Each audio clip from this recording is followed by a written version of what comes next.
Hello po sa inyong lahat mga ka-crypto. Ako po si Pinoy Crypto Trader at sa video na ito ay atin pong pag-uusapan ang tungkol dito kay Solana. Kung saan ang sabi po rito ay Cardano founder taunts Solana as blockchain records first outage of the year. Kaya yan, ang Cardano founder po ay walang iba kundi si Ginoong Charles Hoskinson. Kaya yan, naglabas daw po siya ng isang biro ayan, tungkol dito kay Solana. Particular po sa kanyang blockchain kung saan ay nakaranas po ng kanyang kauna-unahang outage sa taong ito. Kaya yan, bago po tayo magpatuloy ay nais ko lamang po munang bigyang linaw ang aking disclaimer kung saan ang nilalaman po ng video na ito ay hindi po ito isang financial advice.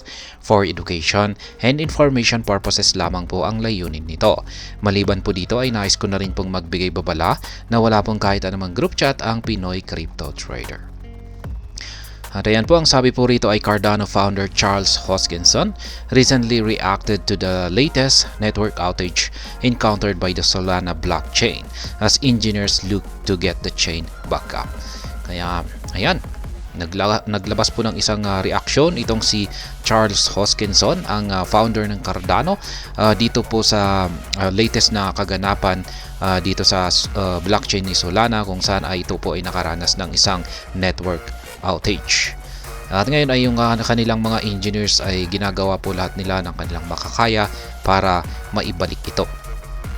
Hoskinson's reaction involved taunting the GIF on X, featuring a gamer attempting to fix issues with a Super Nintendo Entertainment System or SNES. The individual's attempt at fixing the issue involved blowing into the cartridge of the gaming console. Kaya yan po yung inilabas or pinost ni Ginoong Charles Hoskinson sa kanyang X. Dito sa X, ayan, dito kay X kung saan ay isa pong GIF na nagpapakita po ng isang gamer na inaayos po niya yung kanyang SNES console. At ang kanyang ginawa sa para ayusin ito ay yan, blinow lamang po niya yung cartridge yan ng kanyang gaming console. Charles Hoskinson humorously suggested that the Solana engineers could try this approach to fix the blockchain's current outage. According to him, this always works. Ayan po, ayon po kay Ginoong Charles Hoskinson ay siya po ay nagsasuggest na ito raw yung gawin ng mga engineers ni Solana. Yan, gayahin daw po nila yung tulad ng kanyang ipinakita rito sa GIF. Ayan, at sabi pa niya rito ay lagi raw itong this always works. Ibig sabihin ay ito raw yung parang nakakaayos. Nagbibigay ng ito yung parang nag-aayos sa problema. Ayan, pero biro lamang po yan. Hindi po ganyan kadali ang pag-aayos sa mga blockchain. Kaya yan, ito po yung post ni Charles Hoskinson. Yan, replay lamang po natin. Ayan, blinow niya po yung cartridge ng kanyang SNES console bago niya ulit sinalpak. Tapos yan, gagana na po yan. Cardano founder has often been observed making such taunting remarks. In December 2022, Hoskinson jokingly recommended that Solana pivot to a Cardano sidechain after a light-hearted poll in the Cardano community saw an overwhelming vote in support of the move. Kaya yan, madalas daw pong ganito yung madalas daw pong naglalabas si Ginoong Charles Hoskinson ng mga taunting remarks na katulad po nito. Ayan, ganyan po siya maglabas ng biro. At ayan, noong nakalipas daw na taong 2022, yan, December 2022 ay ayan, naglabas po ng isang biro itong si Charles Hoskinson na ang Solana ay lumipat po sa Cardano sidechain. Ayan. At yan naman po ay nagustuhan ng buong community ni Cardano. Solana suffers first outage of the year. Hoskinson's latest remarks came as a response to an official statement on the recent network outage experienced by Solana. Solana's status, an X account dedicated to providing status updates on the Solana network, disclosed that they had identified the downtime which affected the Solana mainnet beta. Kaya yan, ganyan po yung nararanasan ngayon ni Solana, yung kanyang nagkaroon ng outage at isa po itong malaking problema. According to the disclosure, Solana engineers were already looking to resolve the issue. Shortly after the initial statement, Solana status confirmed that the engineers were preparing to deploy a validator software update that would fix the outage, which was triggered by a pause in the cluster. Kaya yan na po ang ginagawa ng mga engineers ni Solana. Sila raw po ay magdi-deploy ng tinatawag po nilang validator software update. At ito raw po yung talagang magiging solusyon sa outage na ito. As of press time, this software update has been released. The Solana status account instructed validators to install the latest release and restart their nodes with instructions embedded in this GitHub release. Kaya yan, para raw po sa mga validators dyan ni Solana ay kailangan daw po nilang i-install yung kanilang yung latest release na ito at saka i-restart po nila yung kanilang nodes. For context, Solana experienced a major network downtime today at 10:22 UTC. Users first observed the blockchain had stopped producing new blocks for minutes. This pattern was unconventional as the network handles multiple blocks in seconds. Kaya yan po yung naranasan ng network ni Solana. Nagkaroon daw po ito ng downtime noong mga 10:22 UTC.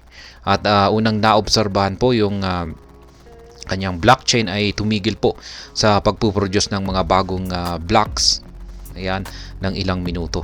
At ayan, prominent Solana validator Lane confirmed the outage in a post on X, noting that the blockchain was experiencing a performance degradation.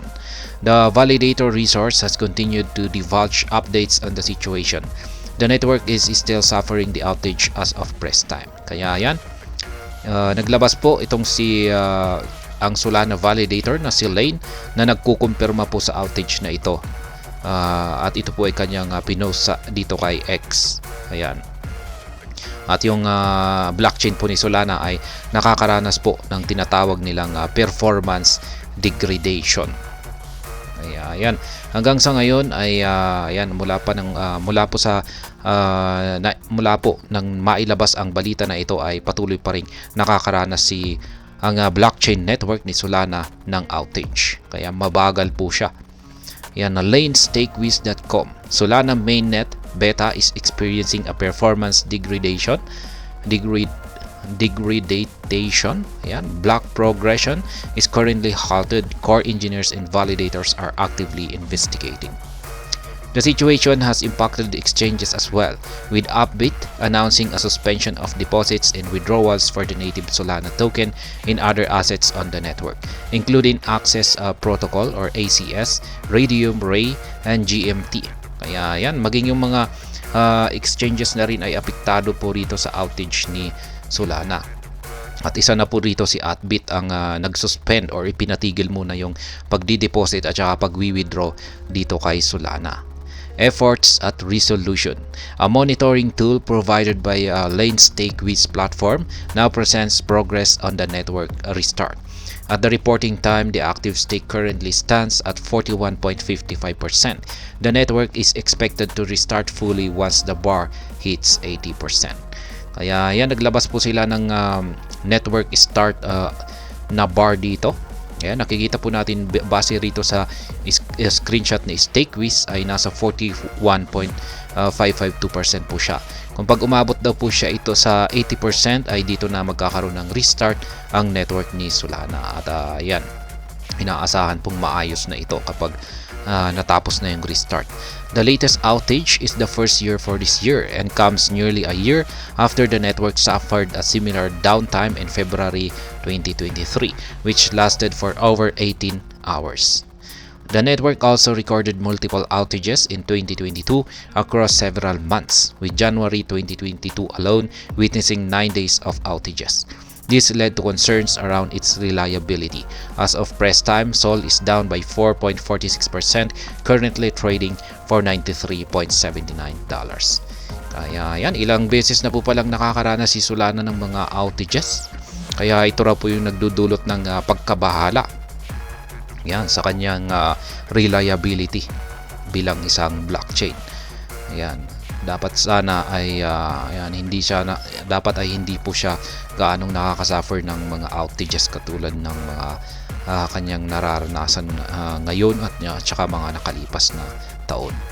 Kaya yan po ang kalagayan ng blockchain ni Solana ngayon. Kaya naglabas po ng isang biro itong si Cardano, ang Cardano founder na si Ginoong Charles Hoskinson. At ayun, hanggang dito na lamang po tayo sa video na ito. Sana po ay inyong nagustuhan ang aking paliwanag dito. Kung inyo po itong nagustuhan ay pakiclick lamang po ang like button nito. Para naman po sa mga bago lamang dito, kayo po ay aking inaanyayahan para mag-subscribe. Pakiclick na rin po ang bell icon nito dahil ito po ang siya magsisilbing notification nito sa mga bago kong videos na akin pong ina-upload sa aking YouTube channel na ito. Marami pong salamat sa panunood, ingat po tayo lagi at God bless po sa ating lahat.